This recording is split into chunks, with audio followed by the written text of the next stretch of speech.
The job of a UFO hunter is the quest for ultimate truth. They seek proof that we are not alone in the universe. They present evidence that we are being visited by beings from other worlds. But does proof of such visits exist? And if so, would that change people's opinions of UFOs and UFO hunters? In 1985, one man, Bob White, claimed that he'd found a fragment of a UFO. I was traveling from Denver to Las Vegas with a young lady named Jan.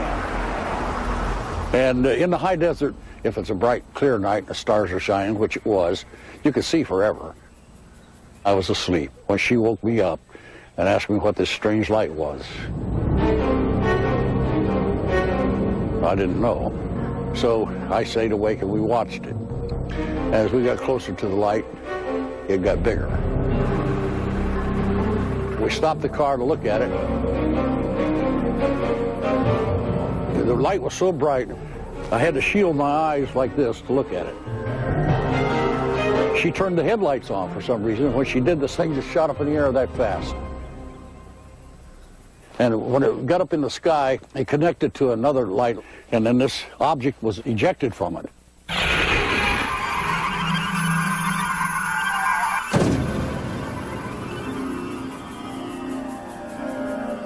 When I first saw it, it was glowing red, and it just looked like a glob of something. And it was too hot to touch.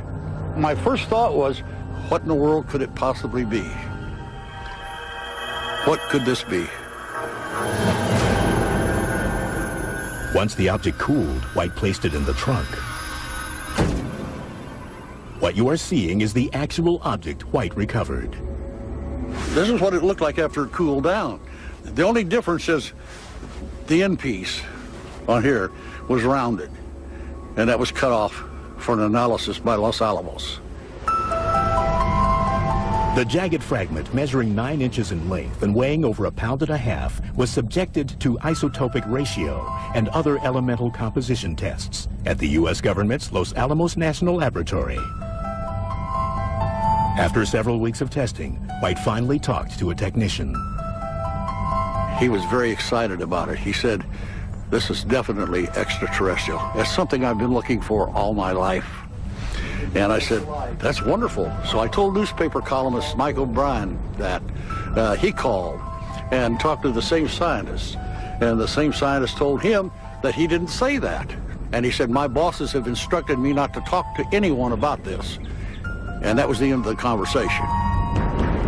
Los Alamos would not return phone calls or respond to inquiries for this program regarding the unusual sample. White sent the object to 8 different labs, including MIT, New Mexico Tech, and Scripps Laboratories. While they all concluded that the complex structure was mostly aluminum, White feels that its origin may have been revealed in the results of one of the tests. One that I consider to be the most important was done by a scientist that was on a team of scientists that found a meteorite in Antarctica, and they found a meteorite in India. And they measured the isotopes in strontium and determined that they were from Mars. Well, the same people that did the analysis on those things did the analysis on the object that I have. And the measurement falls right in between the two from Mars. Another anomalous fragment, nearly identical to White's, was found some 40 years earlier. The story was confirmed by declassified U.S. government documents. They have an object almost identical to this one that was recovered by the CIC, the Counterintelligence Corps, in the 1940s in Denmark.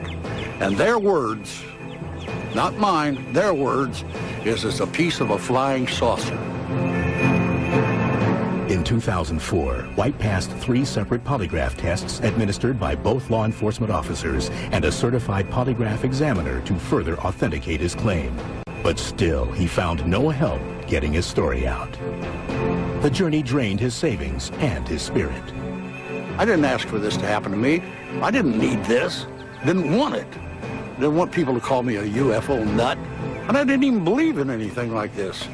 But once you see it, once it happens to you, you have to be a believer. Bob White's quest for the truth defines the modern-day UFO hunter. But what exactly does that mean?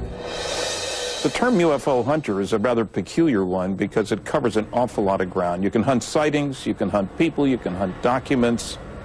For me, it's a combination of those plus hunting an audience to talk to. In the past, I've tried to focus on the government cover-up. And we'll talk about the FBI, the CIA, the Air Force, the NSA. I'm convinced that this whole question of alien visitations is the biggest story of the millennium. And Stanton Friedman would know. A nuclear physicist from the University of Chicago, he has spent more than 40 years in the UFO field. Friedman is considered one of the most knowledgeable UFO hunters. A relentless pursuit of the truth and a passion for answers is the link between the UFO hunters of today and those of yesterday. Are UFOs real? Was a question frequently asked by the man regarded as the original UFO hunter, Dr. J. Allen Hynek. J. Allen Hynek is indeed the godfather of UFO research.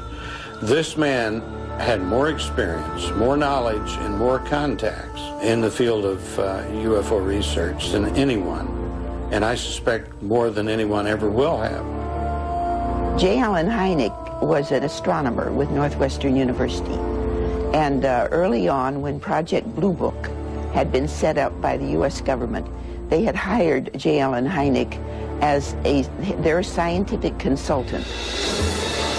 Project Blue Book was developed in 1947 by the U.S. Air Force to scientifically investigate the UFO riddle. Hynek was its chief civilian consultant, and he went in as a skeptic. To this time, there is no proof that I would consider valid scientific proof that we have been visited by spaceships. Hynek eventually realized that he was not given full access to the data.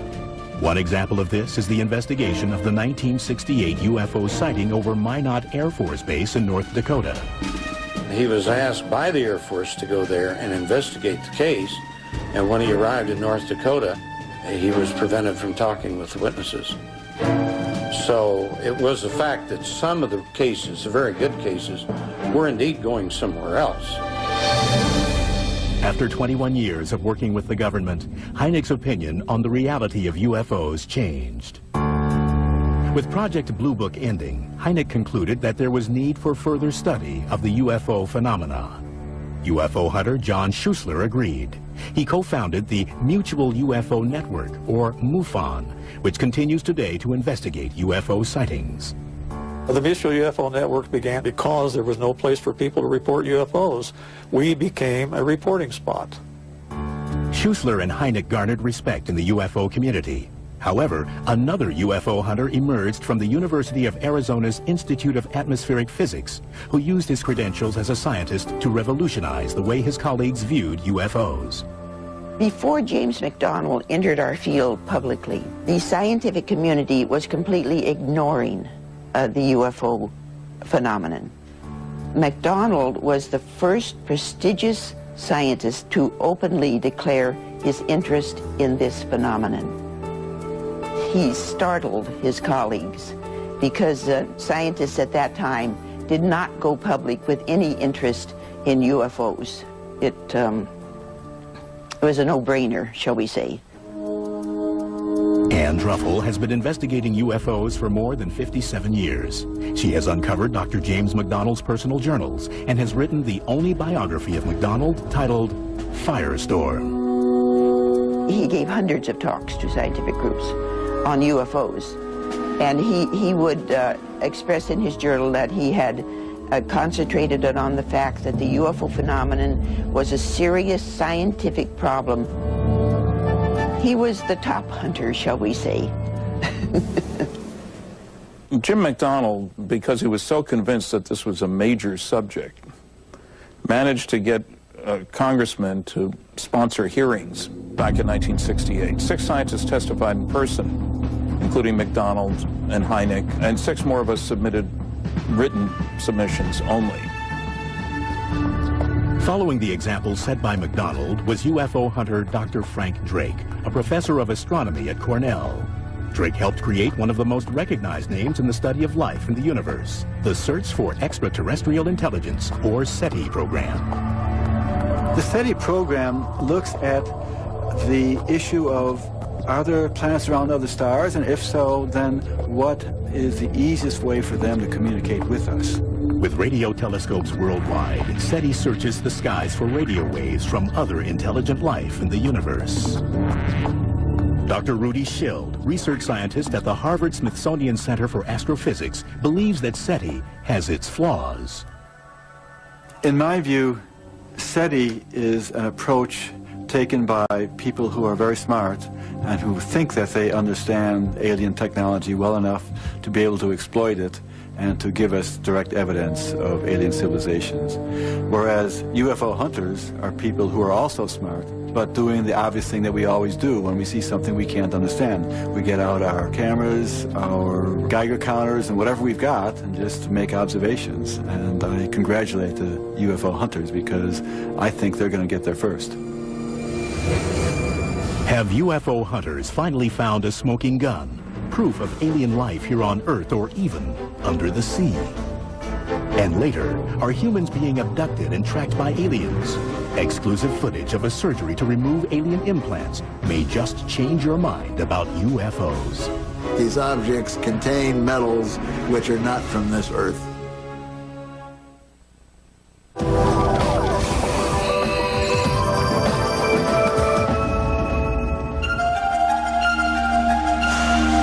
April 24th, 1964, Socorro, New Mexico. Police officer Lonnie Zamora witnesses an oval object on 4 legs with 2 humanoids, less than 100 feet away in broad daylight. The object quickly ascends, leaving burnt bushes and 4 imprints on the ground. 2 days later, a nearly identical object is witnessed 150 miles away in La Madera, New Mexico. Both cases are investigated by the original UFO hunter, J. Allen Hynek, and his student, Ted Phillips.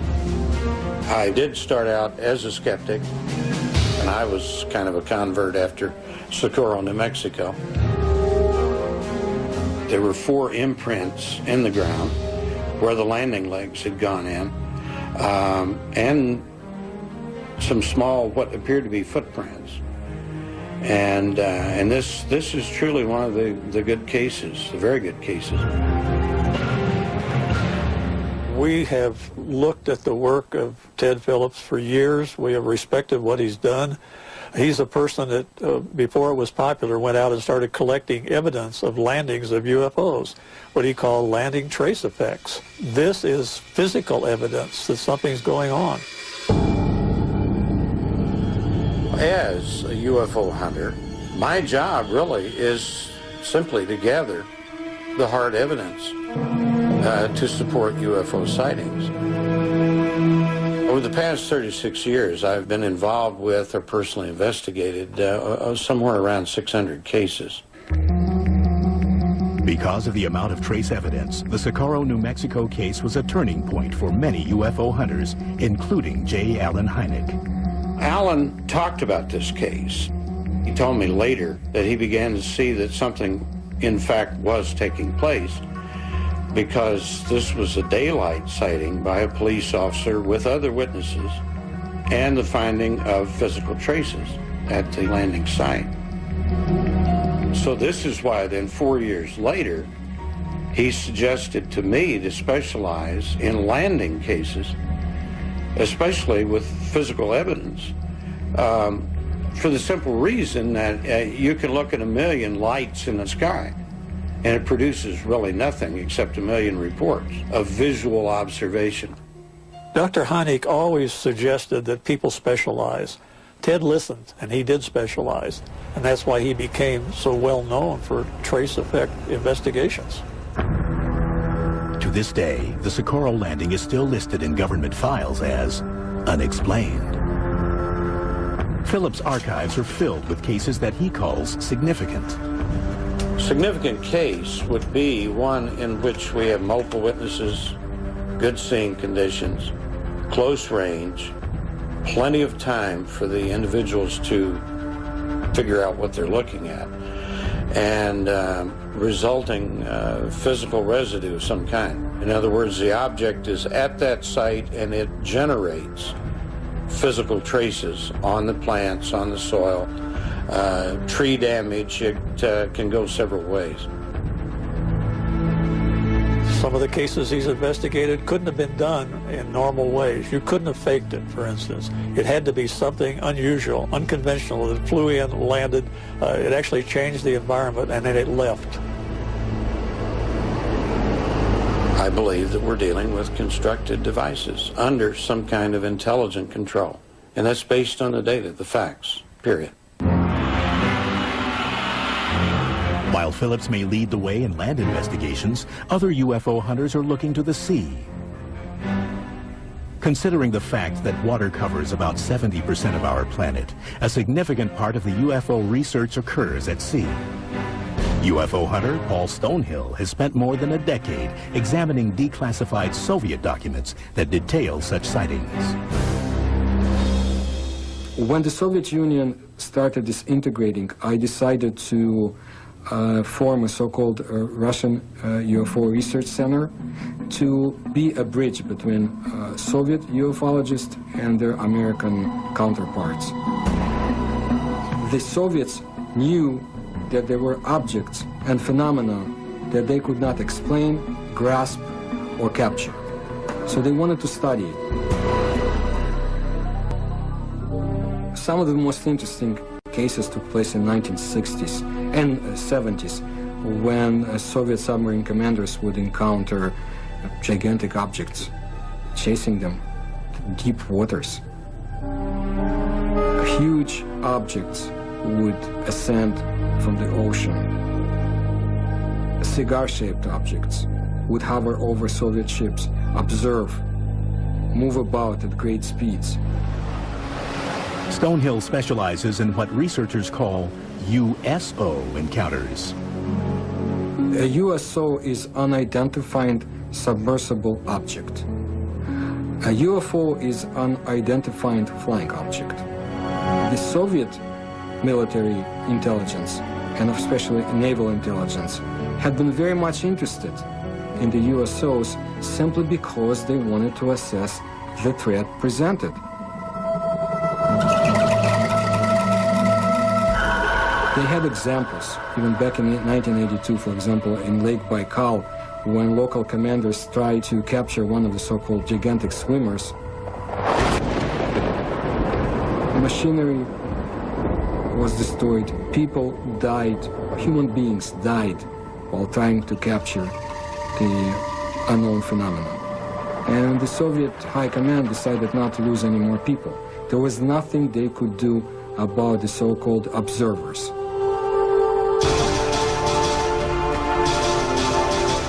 It's not easy to study the UFO and USO phenomena as it pertains to the Soviet Union and Russia. Secrecy has always been in fashion, whether in Russia or the Soviet Union.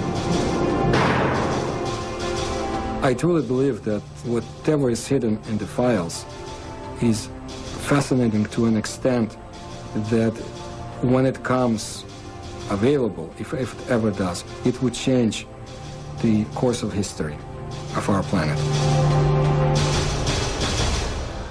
But while some scour archives and documents, other UFO hunters explore well beyond the physical environment.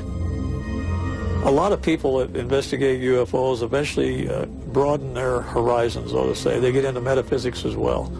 I think they do that because they didn't get all the answers they wanted, and they feel that there's something bigger out there than the physical science that we've been dealing with. One such UFO hunter is John Rixey Moore. Throughout the 1990s, he traveled the globe investigating a phenomenon commonly associated with UFOs, crop circles. A fresh one definitely is a physiological experience. It's something that makes your hair stand up. When you're walking in one, it's very interesting to note that normally the center of the vortex that formed it is not necessarily the center of the image, the glyph. It's off-centered. If you walk with the lie of the plants, you get the feeling that you're walking downhill. You can get going too fast. that's the sensation you get. When you turn around and walk against the line of the plants, you have the exact opposite sensation. You become breathless. It feels like you're walking uphill. Some people react so dramatically to them that they begin to get nauseous as they approach them. UFO hunter Ruben Uriarte has also experienced firsthand the physiological effects that Moore has encountered. Over the years that I've had the opportunity of walking into crop circles, I noticed from a number of other people who are also in the formation sharing their bodily sensations, some of them feeling very dehydrated, some feeling nauseated. Sometimes that has happened to me too, where I feel nausea. It's a sense that there's some sort of sensation that's going on with you. I'm a UFO hunter because I want to know what's going on. I want to know what's going on this planet. I want to know how it connects, how it affects us, and I want to solve the mystery. And through that, I'll do whatever it takes to get there. And that's why it's important for me to continue on this hunt for the truth. Is this video proof that aliens are inserting implants into humans? We looked, and certainly there was a foreign body there, which appeared to be metallic. Can this tiny object really be evidence of an alien abduction?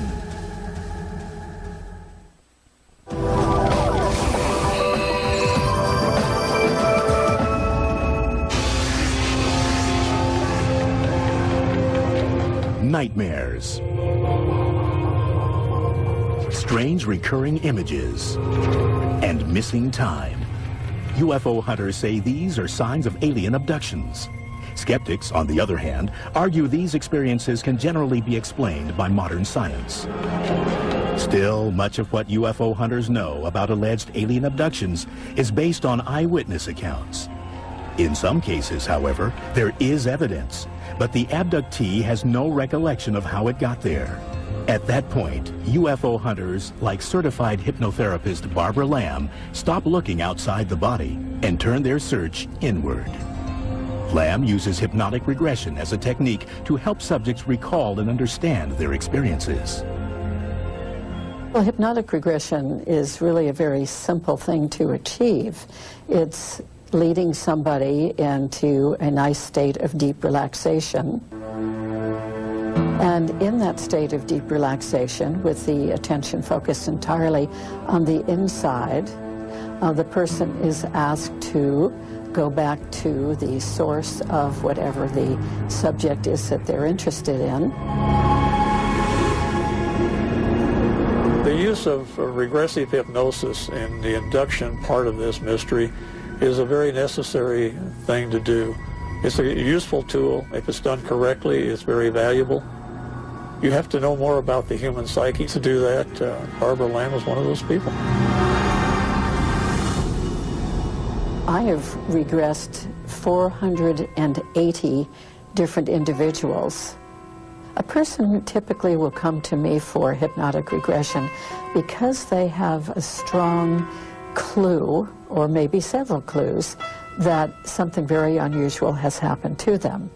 Under regression, these abductees frequently describe terrifying interactions with aliens. There's a tremendous variety of experiences that people have with extraterrestrial beings. Those beings tend to do medical experiments on people, taking tissue samples, fluid samples, maybe taking hair samples, and in many cases they actually insert implants into the person who's having this experience. Could physical evidence of implants exist inside the human body? UFO hunter Dr. Roger Lear takes the leap from the psychological world and studies the physical objects being extracted from the body. I am a UFO hunter, and my job is to pursue research in this very tiny slice of a very strange phenomena. I've been a practicing podiatric surgeon for 41 years. I have performed research in a number of medical fields, and now I've applied my skills in science to the alien abduction physical evidence phenomena. And one of the prime examples of this is the Tim Cullen story. May 30th, 1978. Tim Cullen and his wife Janet were driving north near Highway 59 in Colorado when they encountered what they believed was a UFO. Although they only recall staying at the scene for a few minutes, the Cullens arrived home an hour later than expected. 20 years later, a routine X-ray revealed an unexplained piece of metal in Tim's arm. Cullen traced it back to that spring night in 1978. First contact was just telling me who he was and that he thought he might be associated with the abduction phenomena and that he had a metallic object in his arm. So we had him send the X-rays and we looked, and certainly there was a foreign body there which appeared to be metallic. What you are seeing is the actual surgery which took place on February 5th, 2000. You get a hold of it? Dr. Lear supervised the procedure to remove the foreign object from Tim Cullen's arm.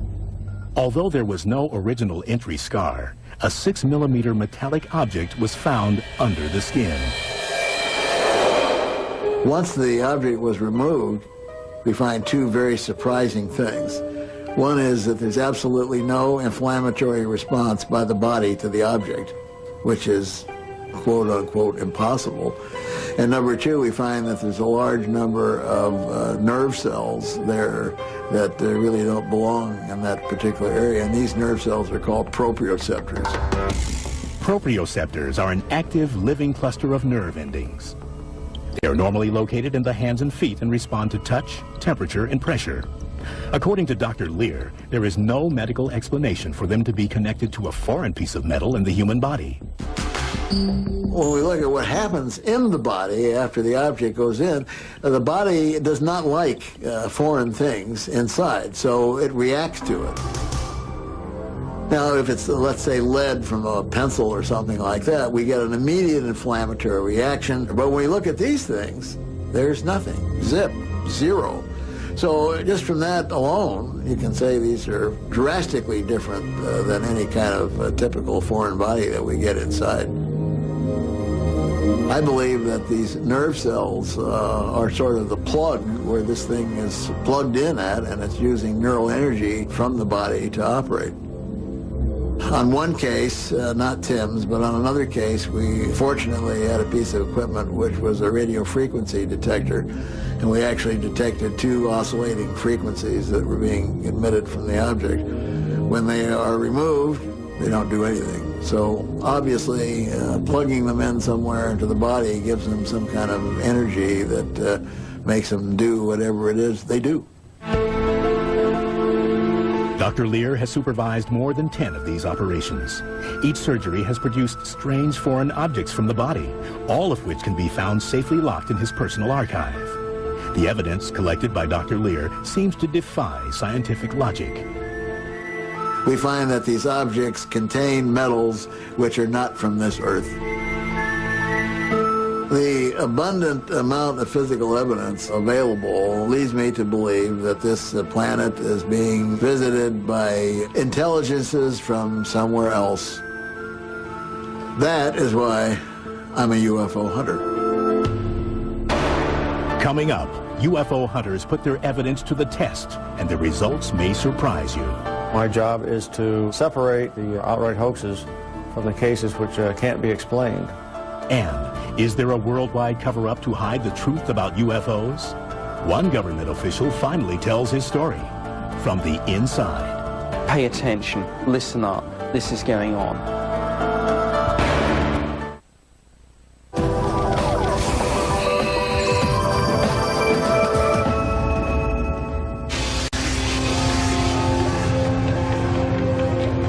Ultimately, validating the hard evidence accumulated by UFO hunters is just as important as recovering artifacts. Whether the substantiation comes from science, metaphysics, documentation, or imagery, UFO hunters will not risk their credibility by presenting false data. Since many UFO sightings are allegedly caught on film and video, attempts to verify or validate the images comes down to researchers like naval optical physicist Dr. Bruce Maccabee. I'm a UFO hunter, and my job is to separate the wheat from the chaff. For example, in the photographic cases to be able to separate the cases which are mistakes or outright hoaxes from the cases which can't be explained. Dr. Maccabee has authored 36 technical articles and more than 100 UFO research papers over the last 2.5 decades. I've known Bruce for over 30 years. I find that he is persistent, he is consistent, he is scientific, and he doesn't let opinions come in so much as science. In my opinion, Dr. Bruce Maccabee is indeed a true UFO hunter. Dr. Maccabee uses computer analysis systems to actually feed in and analyze each frame of a video, for instance, or to feed in a photograph. As a result, he has done investigations that stand the test of time. I have done not only photographic research, but also historical research into the subject of UFOs. Dr. Maccabee is convinced that photos alone can't tell the entire story. He believes that the U.S. government is withholding vital information. I was one of the first people to try beating down the doors of the government by getting information out about the FBI. J. Edgar Hoover himself says it is not now, nor was it ever was, the role of the FBI to be involved in UFO investigations. Dr. Bruce Maccabee filed a Freedom of Information Act request. This is back in the 70s. Got 1,600 pages of material. When I got it and read through the documents, I could see that there was information in the FBI file that was nowhere else, including comments by Air Force people that were stored in the FBI file that you can't find in the Air Force file. UFO hunter Nick Redfern sifts through thousands of government documents from around the world to seek hidden information about these UFO claims. My background is largely looking at things from an official level, trying to determine what has been learned about the subject, what has been uncovered by, for example, the British military, the British Royal Air Force, the Ministry of Defence, and over here, the Central Intelligence Agency, FBI, National Security Agency. What drives me to investigate UFOs is basically, I think that at an official, restricted level, there are people who know the truth about this particular subject. And I feel that if something so important and potentially mind-blowing and life-changing as visitors from another world actually coming here, I think that all of us have a right to know this. Based on my research, I'm convinced that UFOs are real, they're coming from somewhere else, and they're visiting us. And that's why I became a UFO researcher. But are there government officials who will admit to what they are hiding? When Nick Pope, an employee of the British Ministry of Defence, began exposing the ongoing UFO investigations within the British government, a crack in their wall of secrecy appeared. We got into it in 1950 on the basis of the fact that we were seeing UFO sightings in our country and that there was considerable public and media interest from senior establishment figures. Pay attention, listen up, this is going on. We believe that the UFO phenomenon is real. The significance of an MOD employee actually coming out with a statement that they believe some UFOs are alien spacecraft, I think, is to really get across to the media and the public that these things are taken seriously at an official level and that there are people investigating these things. Dr. Robert Wood, former aerospace engineer and associate of J. Allen Hynek, analyzes documentation from the 1950s that alleges the existence of extraterrestrial visitation. Obviously controversial, these papers represent one of the most difficult tasks to UFO hunters: document authentication. When you attempt to determine a question document's validity, you approach this in an orderly manner. If you have an original, you do the things you can do, like look at the paper. If you don't, then you look at the shape of the letters, and you go into the printing subtleties. Dr. Woods is one of the leading people in this field, and the work he does in the forensic examination of documentation, I'd say he's probably the leading person.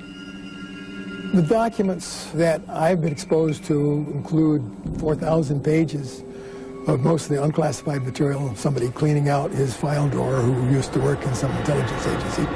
But a lot of them, maybe 500 or to 1,000 of the pages, are top secret. Some of those top secret files detail the Majestic 12 organization, a group allegedly established by President Truman to maintain the secrecy on extraterrestrials. Dr. Wood had the documents analyzed.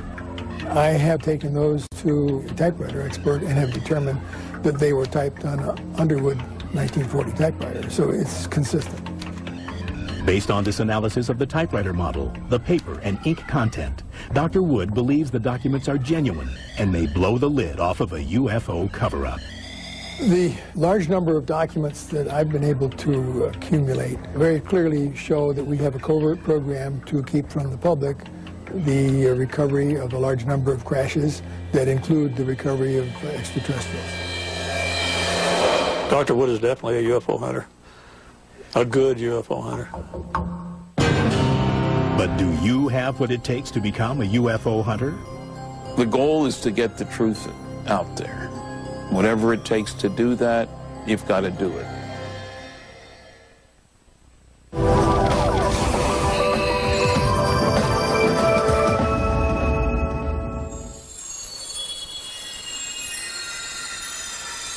Though UFO hunters are gaining visibility around the globe, they have a perceived PR problem. They're simply not taken seriously.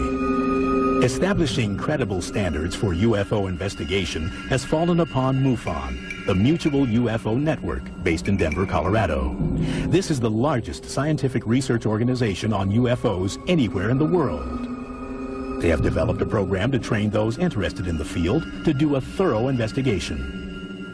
The job of the investigator is not to express an opinion, not to influence witnesses, but basically to keep his mouth shut, listen to what they have to tell him, and put that together in some kind of meaningful form. And you have to have some training to be able to approach the subject in the right way.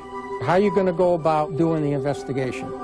The MUFON Field Investigator Training Program trains members of MUFON who wish to volunteer to become field investigators for the organization.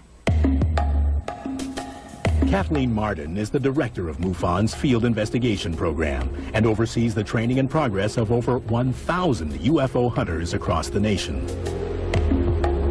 We currently have no formal government-sponsored organization that does this kind of work, and people feel that there is a real need for this kind of work to be done. Yeah, that's a good point. And Peter Jeremiah is one of the many trainers involved in the MUFON program and is skilled at determining who could cut it, who is serious-minded, and who should be weeded out from the ranks. My goal for teaching others to become certified is to try to get a quality investigator out there doing the work. I don't want to see true believers out there that every little thing that happens is a definite UFO. I don't want to see that happen. Again, is it better to get it? If they follow the investigator's manual and do the research the way they should, the unknowns will show up and the other cases will fall by the wayside. My goal is to keep good quality investigators out in the field. You need to use your Bible when you're doing your investigation, because this is where all the information is. Their Bible is the MUFON Field Investigators Manual.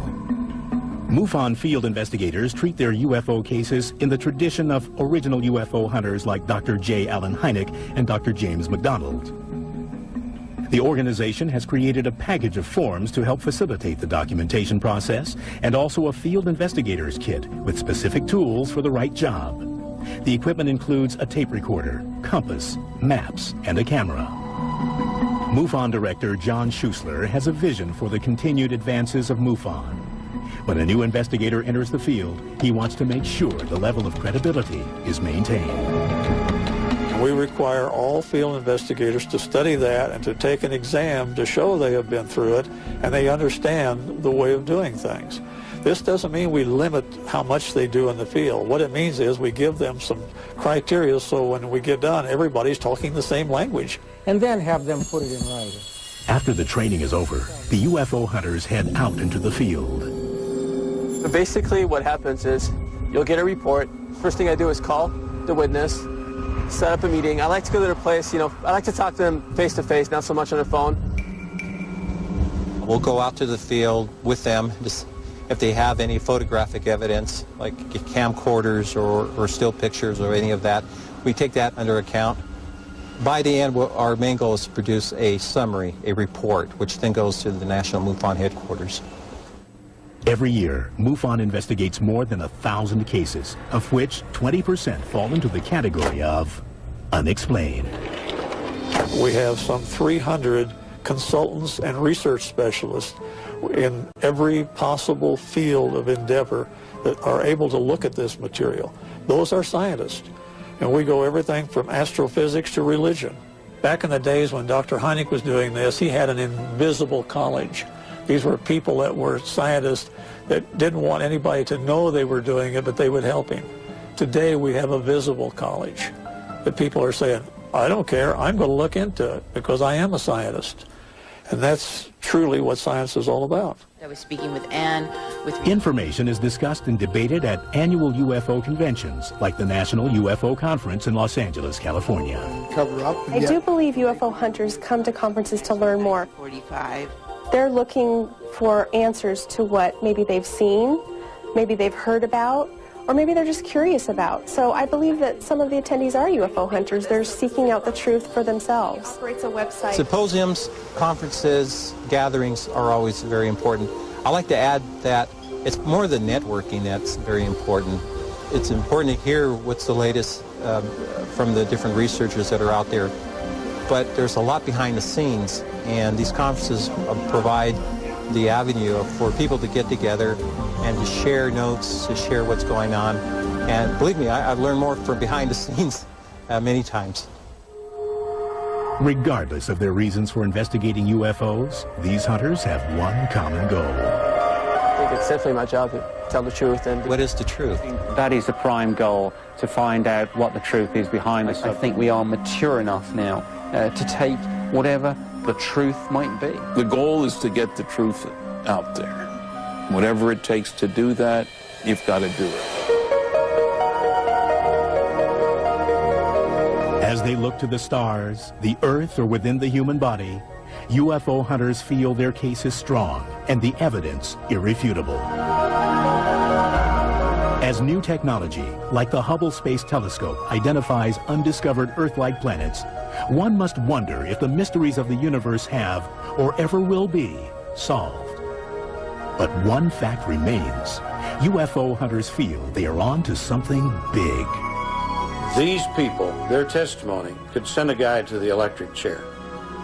And yet they report a UFO and they're no longer credible. And that's a double standard in this country that I simply can't understand. When someone says to me, there's no physical evidence, I look at them with a dismayed look and would tell them that I'm very, very sorry for them. And they would say, why? And I would say, because you're so misinformed. The evidence is overwhelming in the form of large-scale scientific studies, physical trace cases, multiple witness radar visual sightings, abduction cases. There's an enormous amount of data, and what I find is that the people who don't agree with me are people who haven't studied that data. I think we have seen through the UFO mystery the glimpse of the future. We're seeing devices in our atmosphere that operate in ways that we can't and haven't been able to operate. If we could harness any one of these, it'll change the future of humanity. And that's really why I'm in it. That's why I'm a UFO hunter.